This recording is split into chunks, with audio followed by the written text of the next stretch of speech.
दानापुर में 9वें veteran day पर शौर्य संवाद भव्य रूप से हुआ महारैली का आयोजन। पूर्व सैनिकों की समस्या के समाधान के लिए लगाए गए स्टॉल। कांग्रेस पर हमलावर हुई बीजेपी प्रदेश अध्यक्ष राहुल गांधी को बताया डूबता जहाज। कहा राहुल का साथ छोड़ रहे महागठबंधन के नेता। बिहार पहुंचा दिल्ली विधानसभा चुनाव का गूंज। मंत्री नीरज बबलू ने केजरीवाल पर साधा निशाना। केजरीवाल को बताया सबसे बड़ा झूठ बोलने वाला नेता। लालू यादव पर बरसे रामकृपाल यादव। कहा लालू देख रहे आरजेडी की सरकार बनने का सपना। लालू का सपना कभी नहीं होगा पूरा। नालंदा में 7 दिवसीय मकर मेला का शुभारंभ। ग्रामीण विकास मंत्री ने किया मेला का शुभारंभ। मेले में दही खाओ इनाम पाओ प्रतियोगिता का आयोजन।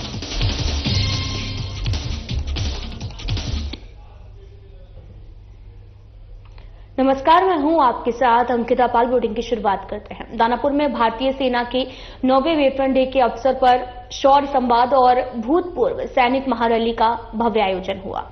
इस कार्यक्रम का उद्घाटन बिहार के राज्यपाल आरिफ मोहम्मद खान ने किया। इस मौके पर उन्होंने शहीद जवानों की वीर नारियों और भूतपूर्व सैनिकों को सम्मानित किया। राज्यपाल ने अपने संबोधन में कहा कि देश की सुरक्षा और नागरिकों की चैन की नींद जवानों के बलिदान का परिणाम है और उन्होंने जवानों और उनके परिवारों के योगदान को राष्ट्र के लिए अमूल्य बताया।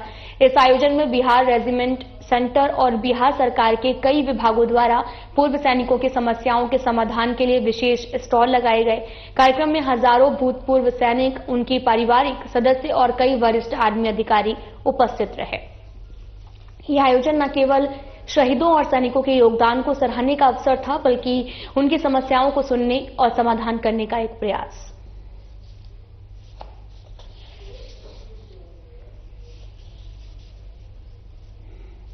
लोग हैं जिन्होंने, कोई भी आदमी जो ऐसे उद्देश्य के लिए जिए जिस उद्देश्य को वो अपने आप से ज्यादा महत्वपूर्ण मानता हो, वो सौभाग्यशाली। और ये लोग वो हैं जिन्होंने देश की रक्षा, सुरक्षा, प्रतिरक्षा, सीमाओं की, हमारी सॉवरेनिटी की, हमारे जीवन शैली की, इसी की ये कभी भूलना नहीं चाहिए कि सीमाओं की रक्षा पर हमारी जीवन शैली की सुरक्षा भी उसके साथ जुड़ी हुई है। ये वो लोग हैं जिन्होंने अपने जीवन में इस उद्देश्य को अपने से ज्यादा, उसके लिए वो जान दे देते हैं। सिर्फ अपनी क्षमता और ऊर्जा नहीं लगाते, समय नहीं लगाते, बल्कि अपनी जान दे देते हैं उसके लिए। तो ये सौभाग्यशाली लोग हैं और हमारा सौभाग्य है कि इनके अंदर त्याग और बलिदान का इतना बड़ा भाव है। मैं इन सबको सैल्यूट करता हूं, नमन करता हूं। इनके जो खास तौर से वीर नारियां जिनके पति सरहद पर शहीद हुए हैं, उनको खास तौर से नमन करता हूं। और ये वो लोग हैं जो आने वाली नस्लों को प्रेरित करते हैं कि हमें कैसे अपने देश की रक्षा करनी चाहिए, कैसे अपने देश के लिए सब कुछ बलिदान करने के लिए। बीजेपी के प्रदेश अध्यक्ष दिलीप जायसवाल ने कांग्रेस के वरिष्ठ नेता राहुल गांधी पर जोरदार हमला बोला और कहा कि राहुल गांधी डूबते हुए जहाज हैं। इसी कारण इंडिया गठबंधन के नेता उनको छोड़कर भाग रहे हैं। वहीं उन्होंने कहा कि मकर संक्रांति के अवसर पर सूर्य दक्षिण से उत्तरायण हो रहे हैं और ये एक शुभ मुहूर्त है।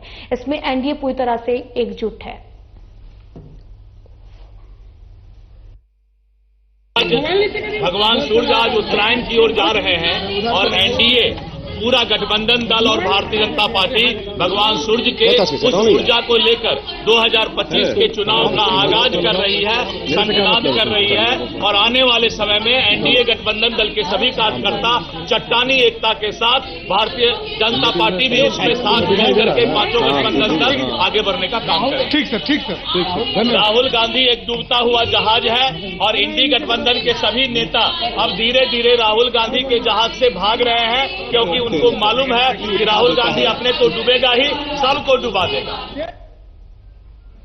दिल्ली चुनाव का गूंज बिहार में भी खूब सुनाई पड़ रहा है। बिहार सरकार के मंत्री नीरज कुमार बबलू ने भी दिल्ली के पूर्व सीएम और आप पार्टी के नेता केजरीवाल को देश का सबसे बड़ा झूठा नेता करार दिया और कहा कि केजरीवाल को जब वोट लेने की जरूरत पड़ती है तो बिहार और पूर्वांचल के लोगों का पैर पकड़ लेते हैं और जब चुनाव जीत जाते हैं तो उन्हीं को अपमानित करने लगते हैं। लेकिन इस बार पूर्वांचल और बिहार के लोग दिल्ली में केजरीवाल को हराएंगे और वहां पर बीजेपी की सरकार बनेगी। वहीं उन्होंने ये भी कहा कि आरजेडी अपराधियों की पार्टी है और सभी अपराधियों का एनकाउंटर होना चाहिए। वह उन्होंने आरजेडी सुप्रीमो के लालू प्रसाद यादव के बारे में भी कहा कि उनका जनाधार सिमटते जा रहा है और आगामी 2025 के चुनाव में बिहार में एक बार फिर से एनडीए की सरकार बनेगी।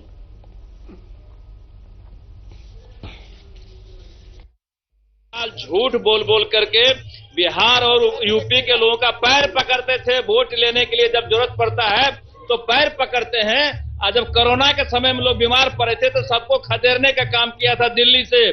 समय आ गया है, बिहार और यूपी के लोग कमर कस लिए हैं कि अरविंद केजरीवाल जो देश का सबसे बड़ा झूठा पॉलिटिशियन है उसको दिल्ली से खदेड़ कर बाहर कर देंगे। राहुल गांधी केजरीवाल जी पर अब नाराज है। जो अबे राहुल गांधी जी क्या बोलते हैं उनको पता रहता, अभी बोलते हैं, अभी भूल जाते हैं। कहते हैं आलू से सोना निकालेंगे, जिलेबी का फैक्ट्री बनाएंगे।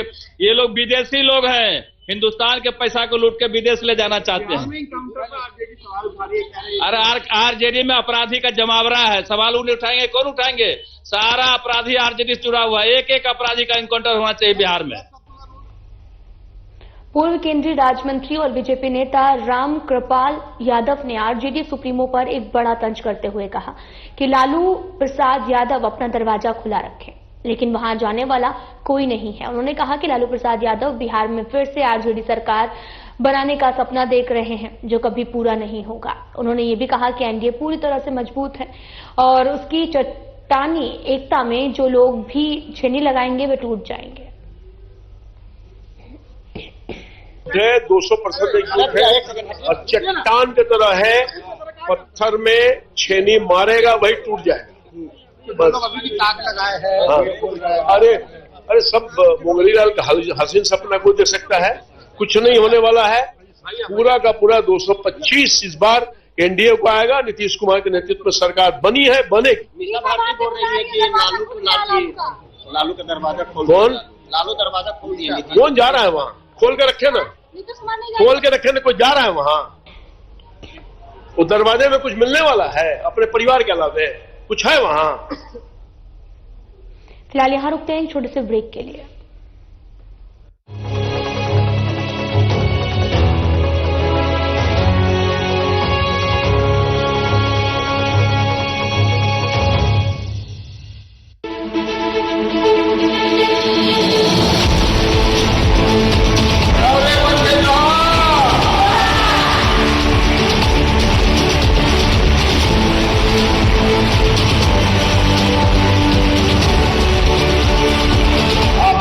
लगाइए कि कितना बड़ा प्यार अर्थव्यवस्था का पहिया हम घुमाने जा रहे हैं, वो भी महिलाओं के माध्यम से।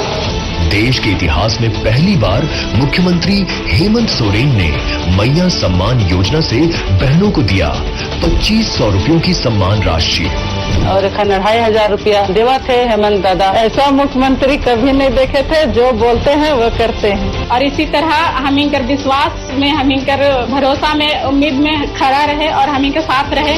जो कहते हैं वो करते हैं। अच्छा, तो घर का बजट बन रहा है? अरे हाँ। चलो तो फिर राज्य के बजट में भी अपना योगदान दे दो। मतलब? झारखंड की अगुआ सरकार अगुआ बजट बना रही है। सरकार वैसा ही बजट बनाएगी जैसा आम जनता चाहती है। अपनी अपनी प्राथमिकता के हिसाब से अब इसमें अपना कोई भी सुझाव दे सकता है। मतलब हमारी जरूरत के अनुसार राज्य का बजट बनेगा? हाँ हाँ। अरे वाह, ये तो बहुत अच्छा है। हाँ, www.finance.jharkhand.government.in/बजट विचार लिंक पर क्लिक करो या अगुआ बजट ऐप पर जाओ और अपनी प्राथमिकता के हिसाब से अपनी राय दो कि बजट कैसा होना चाहिए। वाह, आप तो बड़ा अपडेट रहते हैं। हाँ, अब तो तुम भी अपडेट हो गई हो ना। हाँ, मैं तो जरूर दूंगी अपनी राय। आप भी अपना सुझाव जरूर दीजिए। अगुआ झारखंड के विकास में भागीदार बनिए और याद रहे, सुझाव देने की अंतिम तिथि 17 जनवरी 2025 है।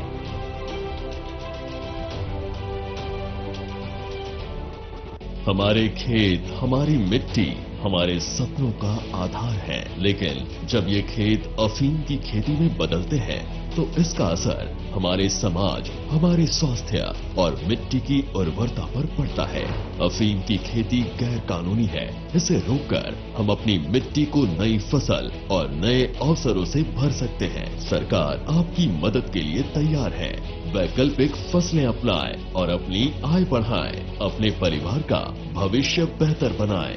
एनडीपीएस एवं पीआईटी एनडीपीएस अधिनियम के तहत अफीम की खेती, परिवहन एवं दुरुपयोग में शामिल व्यक्तियों के खिलाफ बड़ी कानूनी कार्रवाई, कारावास एवं सजा का प्रावधान है। झारखंड पुलिस आपसे अपील करती है, अफीम की खेती को ना कहें। नशे के खतरों से हमारे भविष्य को बचाएं।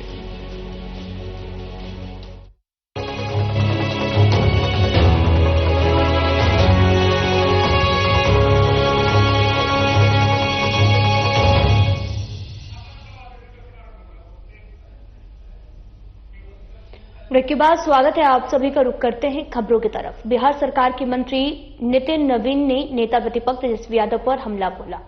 कहा, जो लोग मकर संक्रांति के बाद में खेल होने की बात कर रहे थे, उन्हीं के घर में खेला हो रहा है। उन्होंने कहा कि खेल तो उनके घर में हो गया।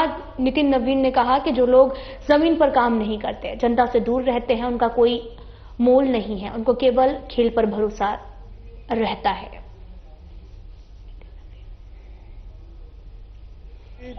और गुड़ की मिठास समस्त बिहार वासियों तक पहुंचती रहे, इसकी शुभकामना है। मकर संक्रांति के अवसर पर तिल की गर्माहट भी हमारे अंदर नई ऊर्जा का संचार करता रहे, ये भी शुभकामना है। और जो खिचड़ी होता है उसे ग्रह नक्षत्र भी दूर रहे, इसकी भी शुभकामना है। समझ गया। विपक्ष मिठास कम करने की कोशिश कर रहा था, कह रहा था कुछ खेला होगा, क्या लगता है?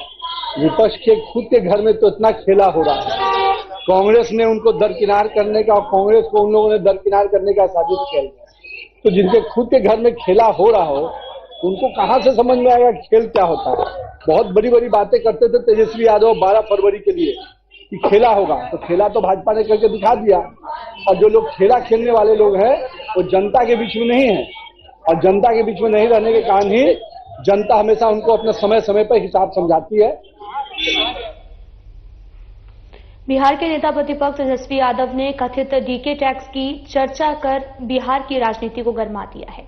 आरजेडी के प्रदेश प्रवक्ता शक्ति यादव ने कहा कि बिहार में एक सुपर सीएम है जो डीके टैक्स के माध्यम से अवैध वसूली कर रहा है। हालांकि आरजेडी ने अभी तक इस बात का खुलासा नहीं किया और ये डीके कौन है जो अवैध टैक्स वसूल रहा है, परंतु शक्ति यादव ने कहा कि इसका खुलासा जल्द ही किया जाएगा। शक्ति यादव ने कहा कि एक रिटायर्ड अधिकारी हैं जो डीके टैक्स वसूल रहे हैं और यही कारण है कि आईएएस, आईपीएस के ट्रांसफर पोस्टिंग कभी भी हो जा रही है। उन्होंने ये भी कहा कि नीतीश कुमार की पार्टी जेडीयू में पहले जब आरसीपी हुआ करते थे तब आरसीपी टैक्स लिया जाता था, लेकिन डीके टैक्स उससे भी बड़ा वसूली कर रहा है, जिसे जल्द ही खुलासा किया जाएगा कि नीति सरकार किस तरह से अवैध वसूली और भ्रष्टाचार में लिप्त है।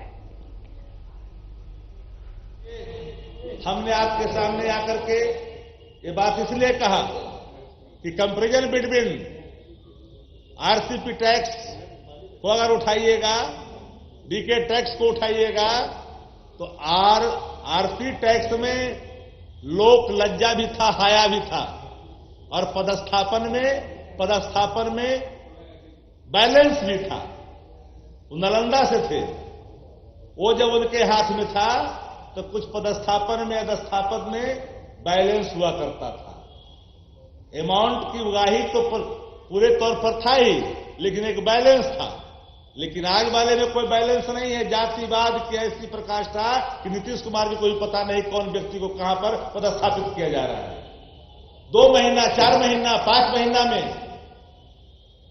आईपीएस अधिकारियों के ट्रांसफर कर दिए जा रहे हैं बिना कारण, उसके कोई कारण नहीं है, जिसके प्रमाण है।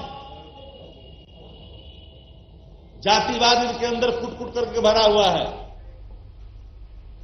झारखंड के धनबाद कार्मेल स्कूल में प्राचार्य के द्वारा छात्राओं के साथ में किए गए हरकत पर प्रदेश कांग्रेस ने सफाई देते हुए कहा कि अभी जांच चल रही है।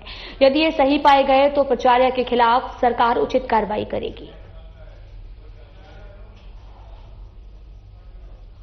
कारमेल स्कूल का घटना बहुत गंभीर मुद्दा है और इस पर सरकार भी बहुत गंभीरता से इस मुद्दे को लिया है और उसमें जांच चल रही है। जांच का रिपोर्ट का इंतजार करिए और जांच में अगर खिलाफ में निकला तो निश्चित रूप से चाहे वो प्रिंसिपल हो चाहे प्राइवेट स्कूल का जो प्रबंधक हो उस पर कड़ी से कड़ी कार्रवाई होगा और इन लोग को कार्रवाई किया जाएगा। और किसी भी तरह से सरकार संवेदनशील है इस मामले में और सरकार इन अपराधों में पाए जाने वाले दोषी को कभी भी छोड़ेंगे नहीं। ये कार्रवाई पूरी तरह से होगी। फिलहाल यहाँ रुकते हैं एक छोटे से ब्रेक के लिए।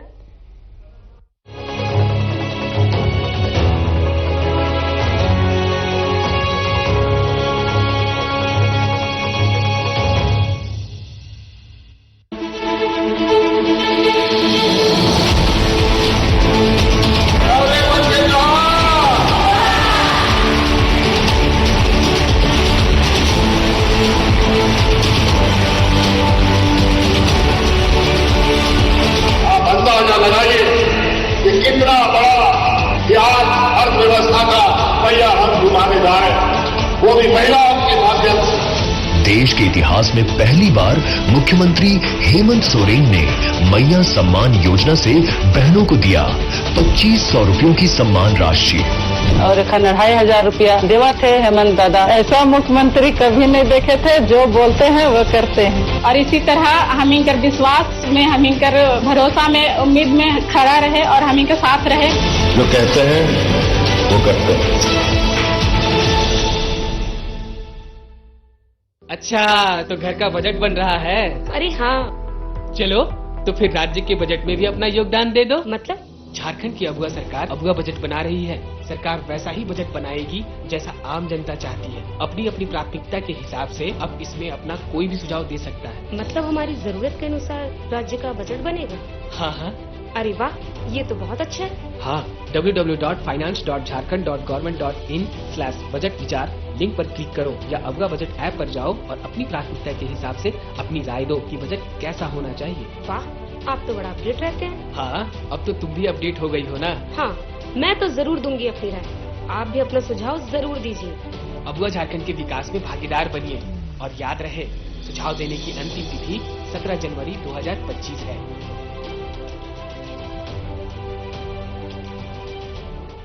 हमारे खेत, हमारी मिट्टी, हमारे सपनों का आधार है, लेकिन जब ये खेत अफीम की खेती में बदलते हैं तो इसका असर हमारे समाज, हमारे स्वास्थ्य और मिट्टी की उर्वरता पर पड़ता है। अफीम की खेती गैर कानूनी है। इसे रोककर हम अपनी मिट्टी को नई फसल और नए अवसरों से भर सकते हैं। सरकार आपकी मदद के लिए तैयार है। वैकल्पिक फसलें अपनाएं और अपनी आय बढ़ाएं। अपने परिवार का भविष्य बेहतर बनाएं। एनडीपीएस एवं पीआईटी एनडीपीएस अधिनियम के तहत अफीम की खेती, परिवहन एवं दुरुपयोग में शामिल व्यक्तियों के खिलाफ बड़ी कानूनी कार्रवाई, कारावास एवं सजा का प्रावधान है। झारखंड पुलिस आपसे अपील करती है, अफीम की खेती को ना कहें। नशे के खतरों से हमारे भविष्य को बचाएं।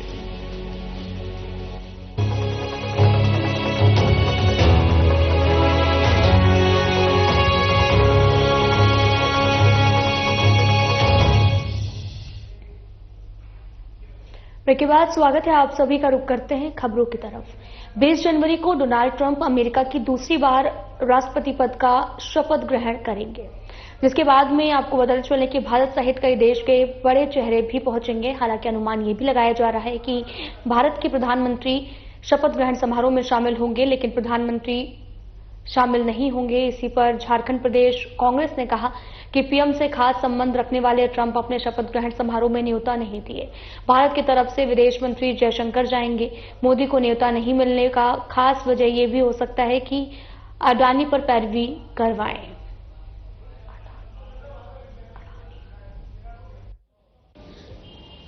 देखिए, अमेरिका का चुनाव हुआ और चुनाव में डोनाल्ड ट्रंप जो है भारी बहुमत से जीते और उनका शपथ ग्रहण समारोह 20 तारीख को शपथ लेंगे राष्ट्रपति पद का।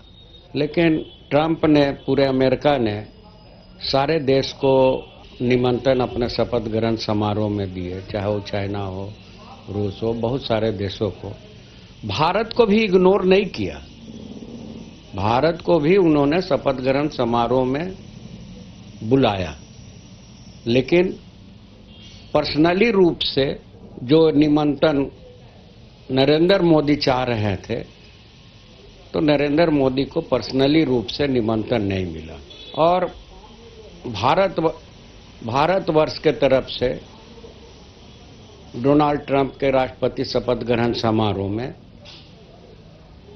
जयशंकर जी विदेश मंत्री जाएं। और अभी आपने देखा है कि आपने पेपरों में पढ़ा होगा कि अडानी के पास अमेरिका में 3 केस चल रहा है, 2 दीवानी है, 1 फौजदारी। तो हो सकता है कि इसलिए डोनाल्ड ट्रंप ने करनी काट लिया, नरेंद्र मोदी को नहीं बुलाया, कि हो सकता है कि अडानी का पैरवी करेंगे, इसलिए भी डोनाल्ड ट्रंप ने नरेंद्र मोदी को नहीं बुलाया। और आज जो देश का विदेश नीति जो है, नरेंद्र मोदी के राज में विदेश नीति पूरी तरह से असफल रहा है। बिहार सरकार के मंत्री संतोष कुमार सिंह को जान से मारने की धमकी दी गई है, बल्कि किसी और ने नहीं, गैंगस्टर लॉरेंस बिश्नोई के नाम से धमकी दी गई है। धमकी में 30 लाख रुपए की डिमांड भी की गई। रुपए नहीं देने के अंजाम भुगतने की भी बात कही गई। पहले फोन पर व्हाट्सएप पर मैसेज भेजकर कहा गया कि जिस तरह से बाबा सिद्दीकी का हाल हुआ, तेरा भी होगा। तेरी गाड़ी का नंबर 0011 है। जो भी गाड़ी में बैठेगा बस दिमाग लगाकर मार देना है। कौन से गांव में बैठा हो मैसेज करके उधर ही मार दूंगा। अगर जिंदगी की सलामती चाहता है तो 30 लाख रुपए ट्रांसफर कर दो। सोच कर बताना, दोबारा मैसेज नहीं करूंगा। तुम्हारी पार्टी में जितने भी लोग हैं, जिसको जो बोलना है बोल दो, तब बताऊंगा तुझे।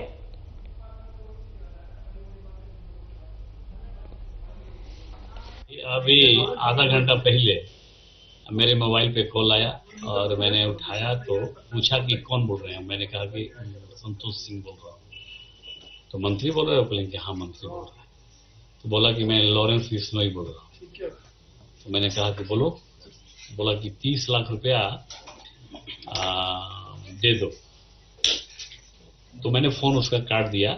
मैंने उसको सीरियस नहीं लिया, लगा कि ऐसा होगा कोई लफड़ा करते रहता है। फिर दोबारा फोन किया तो मैंने फोन नहीं उठाया। फिर तिबारा फोन किया तो मैंने नहीं उठाया। तो मैसेज किया कि 30 लाख रुपया दे दो, नहीं तो अंजाम भुगतने के लिए तैयार हो। फिर ये मैसेज करके फिर चौथी बार फोन किया। तो मैंने फिर फोन उठाया तो मैंने कहा कि तुम कहाँ हो? तो बोला कि तुम कहाँ हो? बोले कि हम तो नियोजन भवन में, भेजो तुम्हारा, तुमको हम पैसा दे देते हैं 30 लाख रुपया। फिर इसके बाद जब मैंने कहा कि भेजो, तो उसके बाद वो स्कैनर भेजा, दीपक कुमार के नाम से या किसी के नाम से वो एक स्कैनर है, भेजा कि इस पे तुम 30 लाख रुपया पेमेंट करो। जानकारी प्राप्त हुई है तत्काल थानाध्यक्ष को जानकारी प्राप्त हुई है कि उनको एक बुलाया जा रहा है उनको कार्यालय में। तो फिर गए हैं जस्ट, तो उनको जानकारी ये मिली है कि उनको कोई कॉल आया है और कॉल आया, उसको रिसीव किए हैं। तो उस पर सब कुछ थ्रेटनिंग टाइप का कॉल है और कॉल में डिटेल्स क्या है उस पर हम लोगों ने उनके आवेदन प्राप्त हो रहे हैं। बाकी हम लोग आगे जो नंबर मिले हैं उस पर हम लोग आगे तकनीकी अनुसंधान भी प्रारंभ कर दिया है। बाकी उनका जो लिखित बयान प्राप्त होते हैं उसके आधार पर हम आगे कार्रवाई करेंगे। फिलहाल इसको हम लोग गंभीरता से लिए हैं, गंभीरता से लेकर आगे कार्रवाई कर रहे हैं। मंत्री जी ने बताया कि किसी लॉरेंस बिश्नोई का नाम का उपयोग किया गया है। देखिए ये नाम का उपयोग है, इसलिए मैंने बोला है आपको कि लिखित रूप से उनके भी कुछ आवेदन आ जाएं कि उनके साथ में चूंकि मामले हुए हैं तो वो लिख कर क्या दे रहे हैं, क्या उनको फैक्ट है, ये चीजें अभी इधर से बातें आ रही है। जहां तक ये प्रश्न है कि उनका किस नंबर से कॉल आए, तो हम लोग उस पर आगे का अनुसंधान भी प्रारंभ कर दिए। राजगीर में 7 दिवसीय मकर मेला आज से शुरू हो गया है, जिसका उद्घाटन बिहार के ग्रामीण विकास मंत्री श्रवण कुमार और सांसद कौशलेंद्र कुमार ने किया है। इसे लेकर ग्रामीण विकास मंत्री श्रवण कुमार ने भी कहा कि ग्रामीण परिवेश के लोगों के बीच में मकर मेला का काफी महत्व है। इस साल मकर मेला में कई प्रकार की गतिविधियां शामिल की गई हैं और मेले में कम भीड़ देखकर मंत्री और सांसद ने चिंता जताई है और आज मेले में दही खाओ इनाम पाओ प्रतियोगिता का आयोजन किया गया है। महोत्सव हो रहे हैं, एक तो राजगीर महोत्सव हो रहा है जिसकी मैंने चर्चा किया, एक जरासंध महोत्सव हो रहा है और दूसरा जो है गोपाष्टमी महोत्सव हो रहा है और तीसरा जो है दोगी महोत्सव हो रहा है और चौथा महोत्सव आज हो रहा है। चार महोत्सव हो रहा है जिस तरह में राजगीर में, तो इसका इम्पोर्टेंस धीरे धीरे लोग घटाते जा रहे हैं। इसके इम्पोर्टेंस को बढ़ाना चाहिए और सांसद महोदय ने कहा कि जितना कार्यक्रम होता है, प्रतियोगिता होता रहना चाहिए। तो अभी राजगीर महोत्सव में सब प्रतियोगिता हुआ है। इंटरनेशनल खिलाड़ी जब एक बार आ जाता है, इंटरनेशनल स्तर के जब यहाँ गायक आ जाते हैं तो छोटा मोटा गायक को सुनने के लिए कौन आता है? वही लोग आते हैं जो फुर्सत में रहते हैं, जो जिनको बहुत काम नहीं है, वही लोग चले आते हैं। 3 साल के बाद जब यहाँ बड़ा मेला लगता है तो हमारे देवी देवता भी यहाँ पर पधारते हैं और उनका भी आशीर्वाद लेने के लिए देश और दुनिया से लोग आते रहते हैं।